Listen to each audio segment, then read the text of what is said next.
Okay, so I thought that I would take a risk and try to tackle this topic today, the BDS movement. So boycott, divestment, sanction movement that's out there. And the reason for that is that there was the U.S. director of Amnesty International was quoted or perhaps misquoted in an article in the Times of Israel just a few days ago. So the headline says, I just printed it out. Just 1 second, let one person in.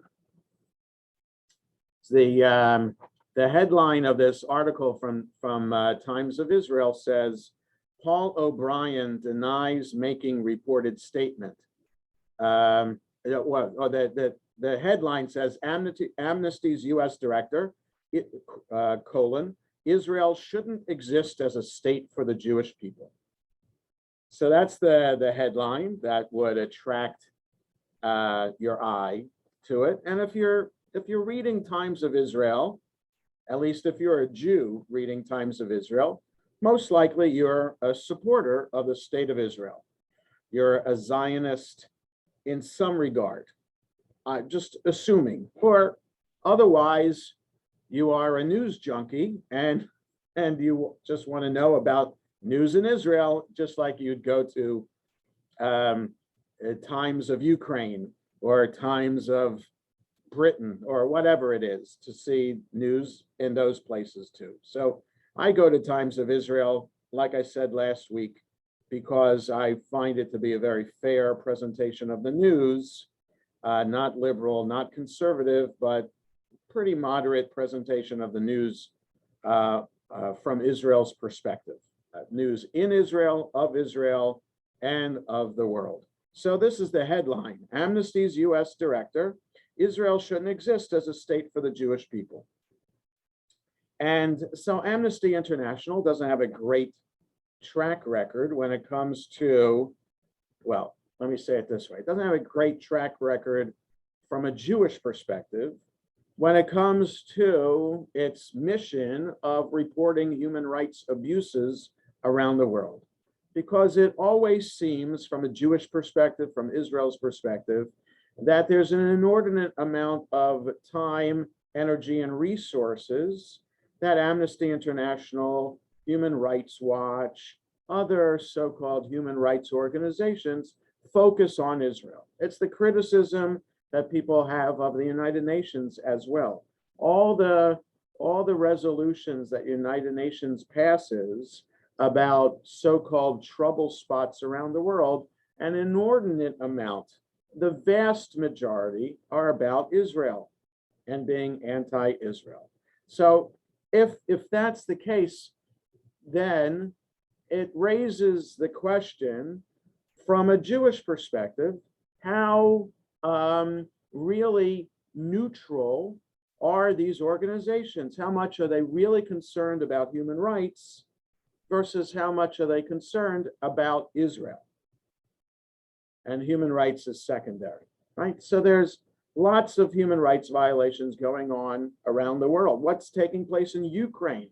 Russia's bombing of a maternity hospital, an apartment block last night, civilians shooting journalists, right? Killing journalists, killing refugees and the process of fleeing towns and cities throughout the Ukraine. And has there been enough of an outcry against Russia? I mean, the war is taking place as we speak. Is there enough of a human rights outcry about what's going on?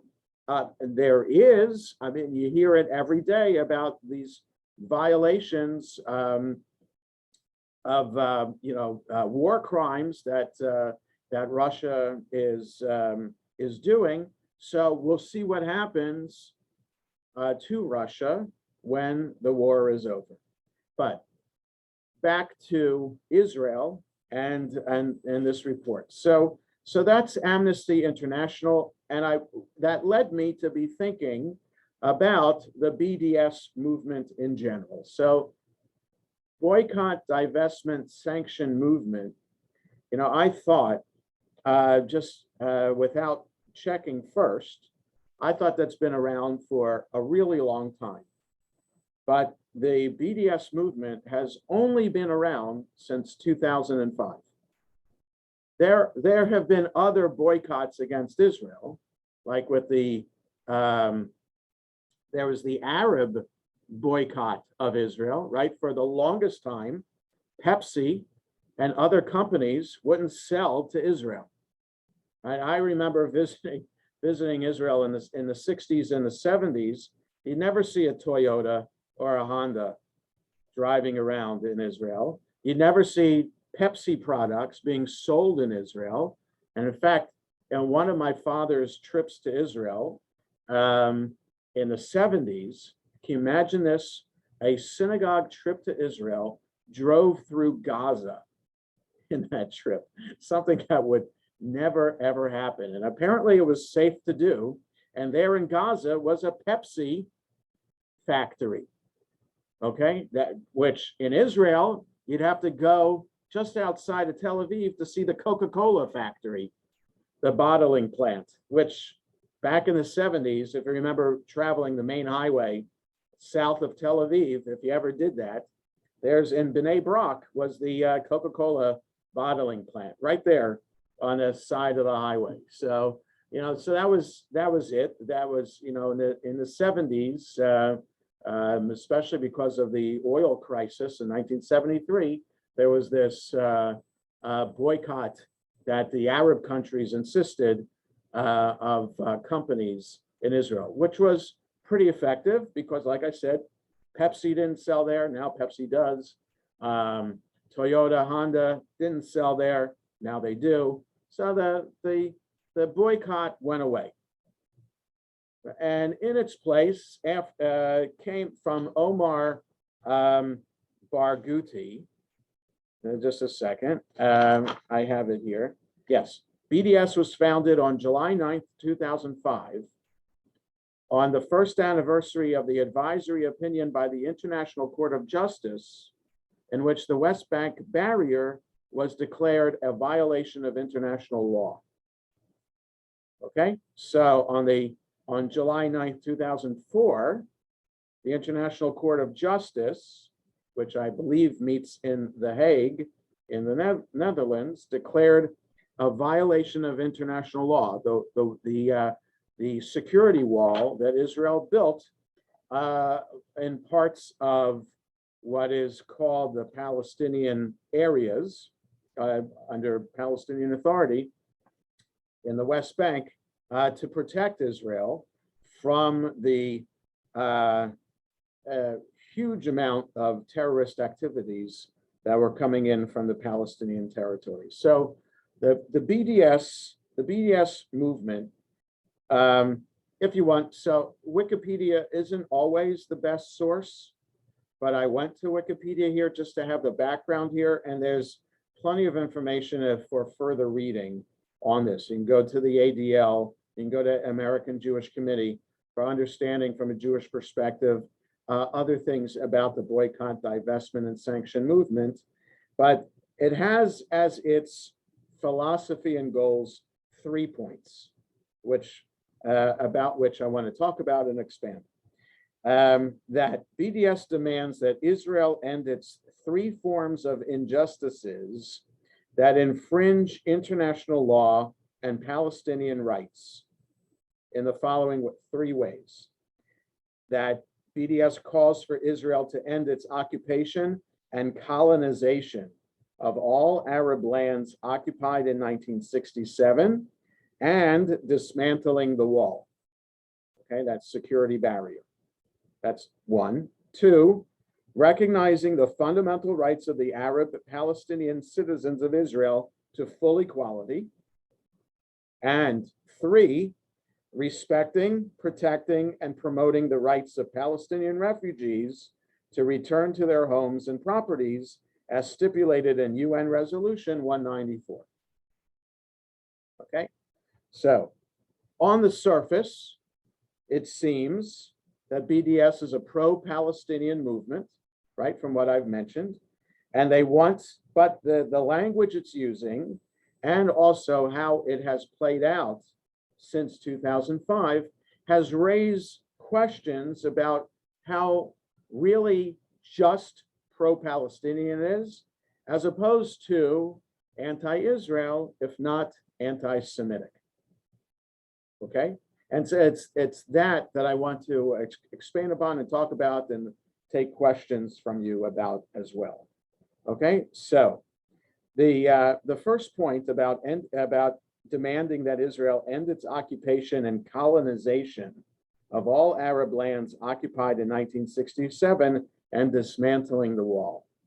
Okay, so this point and the others, which I'll get to, neglect to understand history. Okay, and that a major concern about the Israeli-Palestinian conflict is how little or how much the actual history of the conflict has been ignored.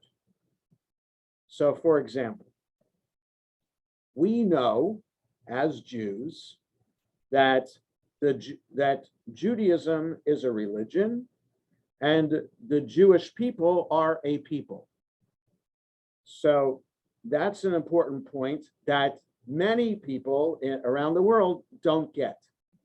They think that Jews are a religion only, so why should the Jewish religion have its own state in the land of Israel? As opposed to not understanding that the Jewish people have been a people and are looking for and had looked for until 1948 the reestablishment of the Jewish home and a Jewish homeland in the land of Israel, and that the state of Israel is rightfully a Jewish state, not a religious necessarily Jewish state, but a state for the Jewish people. So I think a lot of people around the world don't understand that foundational point, that Jews are a religion and a people, so that the Jewish people have been in the land of Israel since for 3,000 years. We can prove archaeologically that we've been there for 3,000 years. So archaeological discoveries have been found from the time of King David. And King David was 3,000 years ago. So we can prove that, and there are tons of artifacts have been found from King David's time on to prove that the Jewish people have been in the land of Israel for 3,000 years. We can prove that the first temple existed. We can prove, because you just have to go to Jerusalem to see it, that the second temple existed. Okay, so historical facts are there on the ground, which are indisputable, that the Jewish people have been in the land of Israel. Part of the BDS argument is to go along with the Arab argument that Jews are latecomers to Israel and that the Palestinian people were there first. This also is misunderstanding history. So the Palestinian people do not exist as a people since 1947, when the United Nations divided and accepted the partition plan with a state for the Jews and a state called Palestine for the Arabs. Okay, 1947, such an idea came into parlance and into law. 1947 partition plan accepted. May 15th, 1948, Israel acts on the partition plan and establishes itself as the state of Israel. And the Arabs reject Israel's call to exist and attack. Okay, so the Palestinian people exist as a people only since 1947. Saul, I see your hand, but let me just add this note.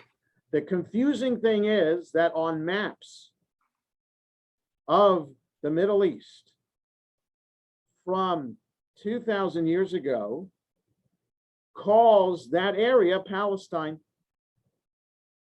And that's how Rome referred to it. Rome, the Roman Empire, referred to that area as Palestine. And so therefore, the idea was that Palestinians today will say, as Yasser Arafat did, not only do the Palestinian people exist since the time of the Romans, but Yasser Arafat used to say that the Canaanites in the land of Israel, before Abraham and Sarah came, as described in chapter 12 of the book of Genesis, the Canaanites are the original Palestinian people. So you take history and you twist it and you redefine it and create fake history, because the Canaanite people do not exist anymore. If you did a DNA analysis of the Palestinian people living in the Palestinian territories in Gaza today, I can guarantee that their DNA has nothing to do with Canaanite DNA. In fact, you couldn't compare it, because there's no such thing as a Canaanite people around anymore. It's like Nasser in the 60s in Egypt, claiming that the Egyptian people who are in Egypt today are descendants from the Pharaoh. And Saddam Hussein, who claimed that the Iraqi people are descended from Nebuchadnezzar and the Babylonian Empire. Okay, so all of those claims from Saddam Hussein, from Nasser in Egypt, from Yasser Arafat and the Palestinians, did that in order to counter the accurate Jewish claim that we have a right to the land of Israel. So Saul, what did you want to say? Well, I was just going to comment on that, because we read in the morning service, and it's from the Torah, that God made a covenant with the Jewish people to give the land of the Canaanites, the Hittites, the Amorites, the Perizzites, the Jebusites, and the Gazassites. Well, that may be the basis of their claim, that those people were, they were descended from them. Yes, that is the basis of their claim, but they're claiming non-scientifically that the Palestinian people are descended from the Canaanites. And that claim is not accurate, whereas the Jewish claim is accurate. Okay, so now adding to the nuance to the argument, of course, is what Saul just read and other arguments like that, bringing in religious arguments to say that we have a religious right to the land. Okay, so that adds to the problem, that makes the conflict more intractable. Because if God enters into the equation, then there is no room, or there's less room for compromise. Okay, so we're straying a little bit. I want to get myself back from the Israeli-Palestinian conflict and issues behind the conflict to the BDS movement. So I want to try to bring myself back to focus on BDS and the arguments which are not scientific or historical. So calling for the end of the occupation and colonization of all Arab lands occupied in 1967 and dismantling the wall. Okay, so so if we just want to give a little bit of understanding to that, the colonization of Arab lands occupied in 1967. So what this does is neglect to understand the context in which Israel did that. Okay, so I wouldn't call the establishment of towns in what is the Palestinian Authority lands today colonization. I wouldn't call it that, but I can see how from the Palestinian perspective it is.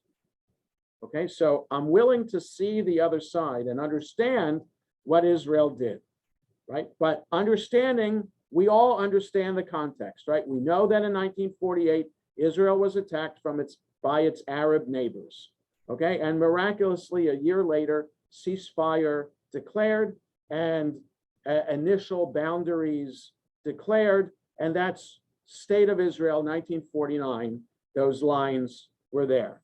1949 to 1967, you have Jordan administering what is today the Palestinian Authority lands and administering what is known as East Jerusalem, right? So, and Gaza is administered by Egypt. Okay, so there is no independent Palestinian state or a state for the Palestinian people from 1949 to 1967. They're Jordanian citizens or Egyptian citizens or non-citizens, whatever they are. And of course, we know why the Six-Day War happened in 1967, right? Under threat from Egypt, Israel asking Jordan not to get involved in the war, but Jordan did. And Israel gets all this territory. Some wanted to give it back. Some did argue for that. Just read, Yossi Klein Halevi's book, Like Dreamers, about that iconic picture of the Israeli paratroopers at the Kotel looking up into the sky, right? That iconic picture of just Israelis, soldiers at the Kotel. So he found all of those soldiers in that picture and where they are today and politically and etc. So that book just points out how some wanted to give it back for the sake of peace.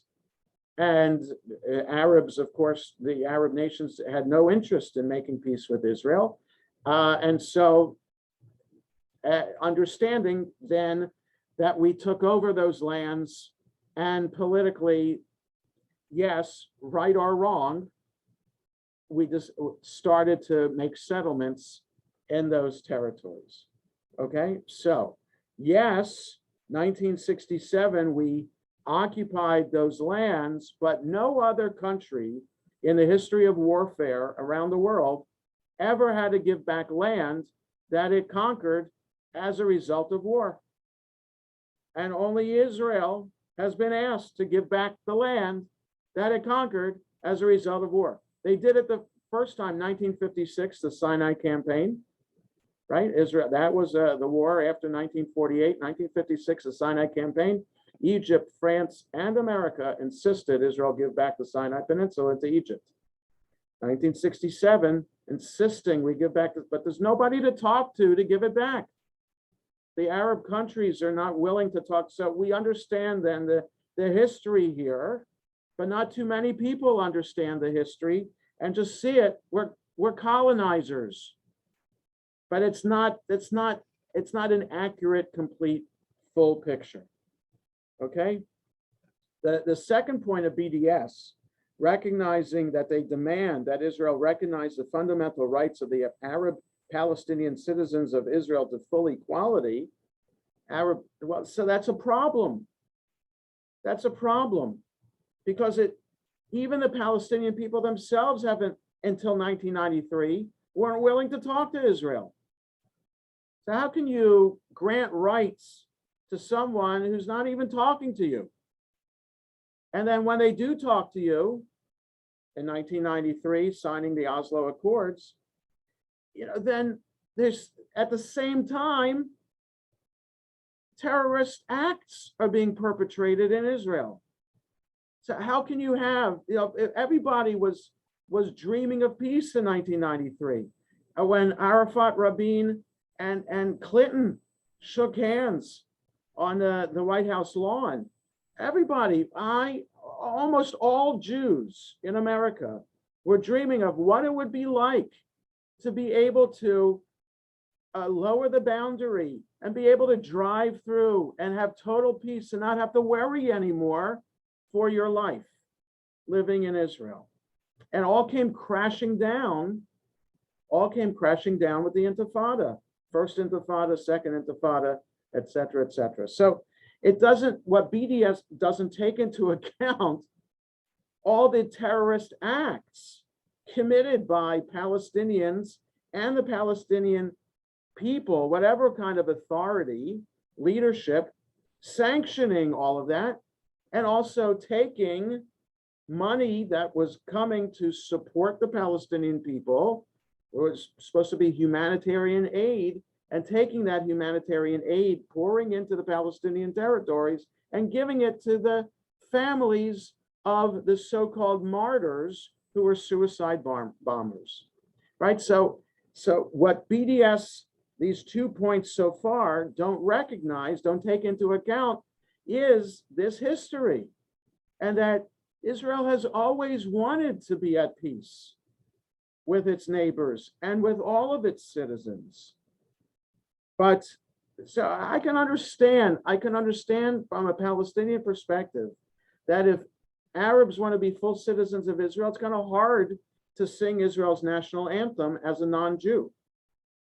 Kol od balevav penima, in the hearts of us, we've been dreaming for the return to the state of Israel, right? Sion, for Zion, right?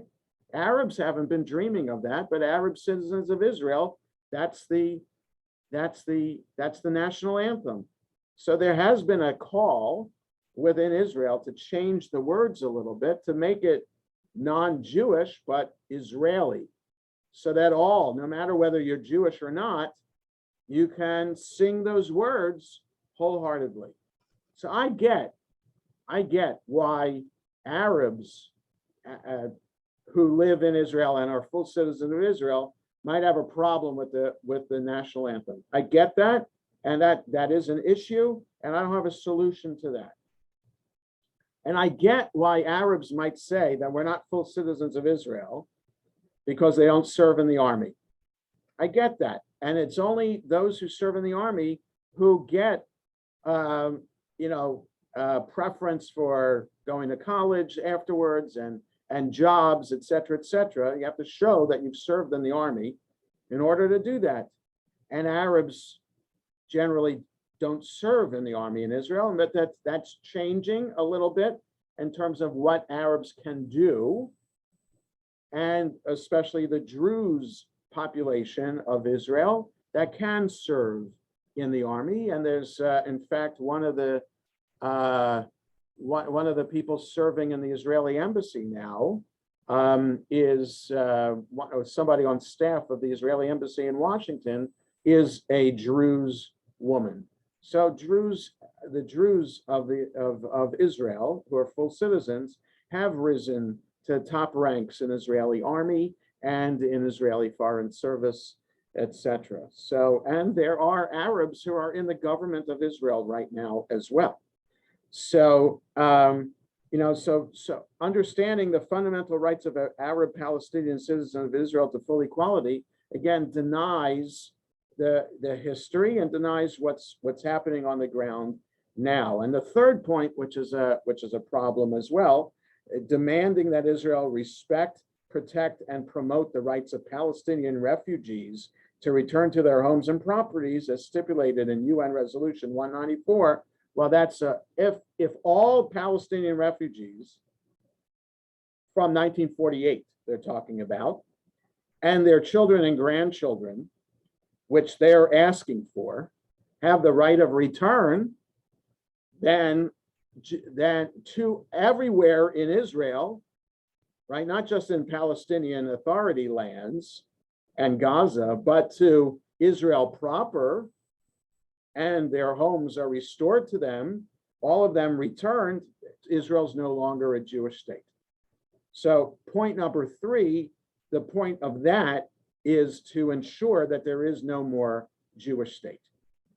And there's no way around that. And that point number 3 could be a counterpoint to Israel's right of return of all Jews to the state of Israel, right? If any one of us on the screen today or watching today who's Jewish wants to make Aliyah, to become a citizen of Israel, all you have to do when you arrive at Ben Gurion Airport is go to the right to an office of Israel's Interior Ministry and declare that you want to be a citizen of Israel.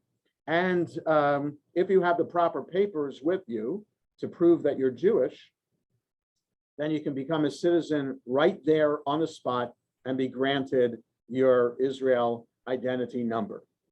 Okay, so that's what the Palestinians, the BDS is talking about. They want that same right for all Palestinians to come back and become citizens of full equal citizens. And if that were the case, like I said, Israel would no longer be a majority Jewish country. So the points then about BDS highlighting how non-historical or completely taken out of context, historical context, these points are complete disregard for the right of one country to determine the rights of who is a citizen and to protect its viability. Total disregard of that too, and a disregard of the acts of the Palestinian leadership in supporting, sanctioning, and promoting terrorism to achieve its goals. Total denial of BDS of terrorism there. So so that's why the BDS has gained some traction in the past few years as had with the rise of anti-Semitism. And there are Jews in America who support BDS because those Jews in America don't understand their Jewish history. And so the Jews of America who support BDS, people, and I'm not labeling, I'm not putting people in a corner or anything like that. It's just easier for this framework to say generally people with a liberal political perspective. And I'm not disparaging people with a liberal political perspective. I tend sometimes politically to be liberal myself. Supporting ideas of social justice, can understand why Jews would support the rights of Palestinians. And I too support the right of the Palestinian people to exist, but with grave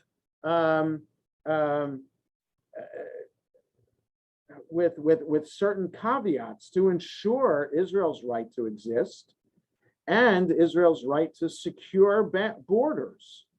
So if that's all on the table, then I'm all for putting on the table the ceding what's called Judea and Samaria and Gaza to the Palestinian people, if there's somebody to negotiate with on equal terms. So I'm all for that. So that again, with putting religion aside and God aside, right? Giving up, when Menachem Begin gave up the Sinai to Sadat, he did so, and the ultra-Orthodox in Israel could concede that because the Sinai was never biblically part of the land of Israel. And there would be even others who would say giving Gaza over also is okay, even the ultra-Orthodox, some ultra-Orthodox would say that because it was never under rabbinic understanding part of the land of Israel. And they do this because it's just interesting, just from a religious perspective, what the land of Israel is. So agricultural law that the Torah talks about, that the land should lie fallow every 7th year, applies to the land of Israel. So the rabbis had to understand, okay, what are the boundaries of the land of Israel where these agricultural laws apply? So there was a question about the Galilee, right? The Golan Heights. Does the Galilee count for the land of Israel? And they said it does. Does Gaza, and they talked about the town of Gaza, does that count for the land of Israel? And they said no, when it comes to agricultural law. So the ultra-Orthodox, in understanding what the land of Israel is, it's from the rabbinic Torah perspective when it comes to defining a boundary for the agricultural laws. Gaza wasn't in it. Okay, so if you want to cede Gaza to the Palestinians, that's okay.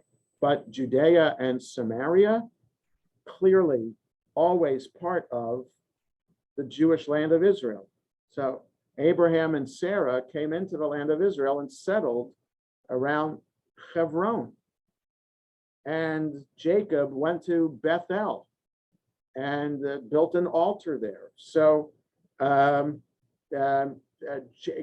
Jacob's daughter was raped by the king of Shechem, Nablus.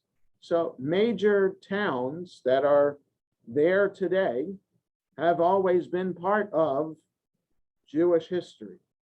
But I and many, and it's not up to me, of course, but I and many other liberal-minded, committed Zionists, as 100% supporters of the state of Israel, and those in Israel as well, at one time were willing to cede land for the potential of peace if you had an equal, trustworthy partner. Almost all Israelis today agree, from all political perspectives, that there isn't that trustworthy partner, equal partner to talk to. So no one from the left to the right is willing to cede land to the Palestinians anymore. There has to be a major overhaul in Palestinian leadership for anything to happen from the Israeli-Palestinian perspective. Yes, Margie.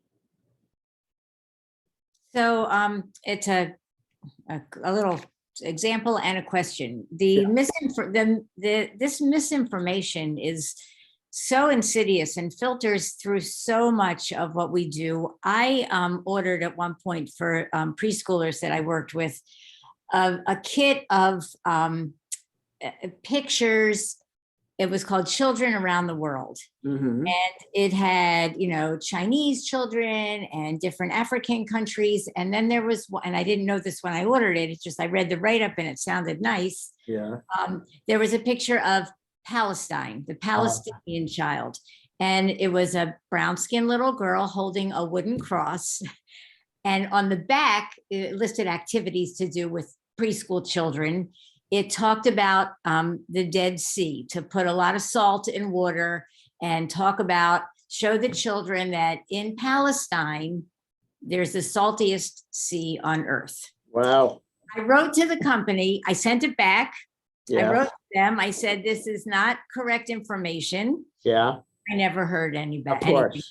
Of course. So what are we to do to Right. refuse? Well, what you did, Margie, is what we need to do. And of course, one person at a time is a drop in the bucket, but this is what ADL, American Jewish Committee, AIPAC, organizations like this struggle against.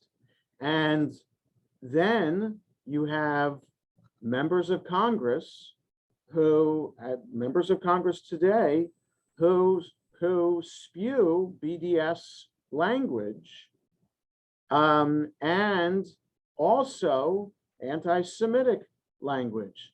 that,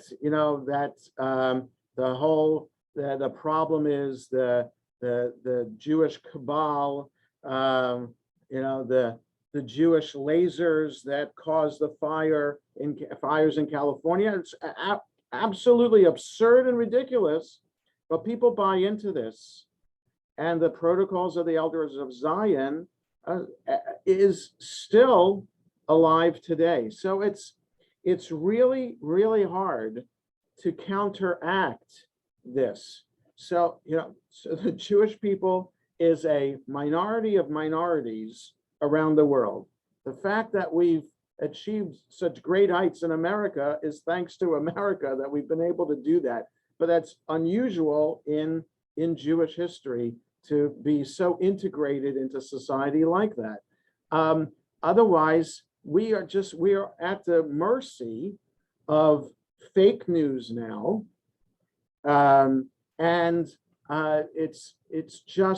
It's just incredibly difficult to fight against it because, it's those Jews, the Jewish power brokers who want you to believe this, as opposed to what's real news.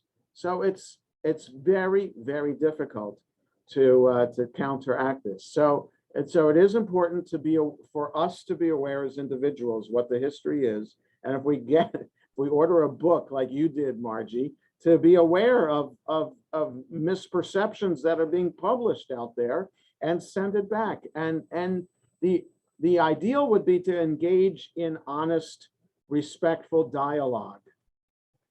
But that unfortunately, that's a topic for another session of this about civil discourse today, how incredibly difficult or impossible it is to have civil discourse. It was a reputable publishing company. I'm sure it was. And I never heard back. Right. And I even told them that even the depiction of the girl that was Palestine with a cross was incorrect because they're Muslims. So, or whatever. Well, there are Christian Palestinians, but the Christians are a minority in all of Israel and are a minority within Palestinian population, and the Christians themselves are persecuted by their own Palestinian fellow citizens. The whole thing was a mess. It was a mess. Right. It's absolutely a mess. So, so they certainly in Bethlehem and the Church of the Nativity, the Palestinians see the business opportunities there, and makes it all seem like, Palestinian Christians are equal. But you talk to I don't know if the Arab Christian population in the old city of Jerusalem or in Bethlehem would be willing to talk freely about how they're really treated within Palestinian society. The impression is it's not so good. Not so good. Any other thoughts, Robert? Well, it bothers me that we really have not had great PR over the years. And nobody points out that in 1948, a huge population was displaced from Yemen, from North Africa, from the Arab world. Nobody talks about that. They had to give up businesses. That's never mentioned. It is sad that the people in Congress are from both sides of the spectrum. You got the nut job in Georgia and you got the nut job in Minnesota. They're both out to lunch, but that's for another day. But we don't do a good job of publicizing our own position. No, that's right. So the only time when we had good PR was in 1967, when the David, the state of Israel, defeated the Goliath of Egypt and Jordan and Syria. And that was people around the world were enamored with what Israel did for just a short period of time. And then, of course, in the Jewish community, it was huge numbers of American Jews started to make Aliyah to Israel in the few years after that, my family included, right? By 1972, well, in 1969, we tried once, and in 1972, we tried again. A lot of my father's colleagues made Aliyah around that time. So my parents had built-in community in moving to Israel. Classmates from the seminary were there already, but that was just a short period of time that we had good PR. I have never understood all over the years why we haven't had good PR, and how the Palestinian people have managed to have good PR. Now, part of this could have to do with anti-Semitism. Anti-Semitism is part of the global psyche and is a permanent feature of the global community. It's clear for 2,000 years there has been anti-Semitism. So, and it's not going away. So, you know, the fact that the state of Israel exists is a miracle, and that so I don't know that the real answer about the PR is really beyond my expertise, and historians, sociologists would have to give a better answer to that as to why Israel has failed in the marketing aspect. Barbara. People go to the groups, they look at the conclusion and go to the groups without looking at what built up to the conclusion. Right. It's common today for people not to look at the context and just see what's attractive. And although that when they attempted a good PR, it falls on deaf ears. So right. See, the issue is it's sound bites. And so from the Israeli perspective, or from the historical perspective, it's hard to put that in a sound bite that could counteract the sound bite that the Palestinians have. Okay, so it's really hard to do that. Sound bites are meant to be bites and not, you know, understanding, well, there's this appetizer you have to go through, and then the soup, and then the salad, and then the main course. And by the time you're done, you don't remember what the beginning of the story was. But to be honest and accurate, you need to have the full context, and it's really hard to do that in marketing in an effective way. but even when they use sound bites, it still falls on deaf ears. There's things that have happened that are one-liners and yeah, no, it's true, but it's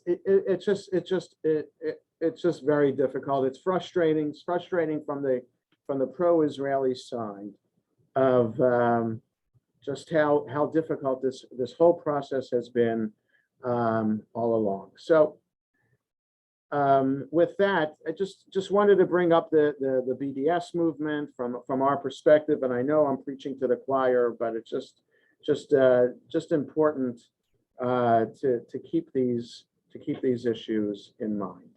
So have a good rest of the day, everybody. Happy Purim, Wednesday night, Thursday. Hope to see you in Shul for our joyous celebration, and see you next Monday.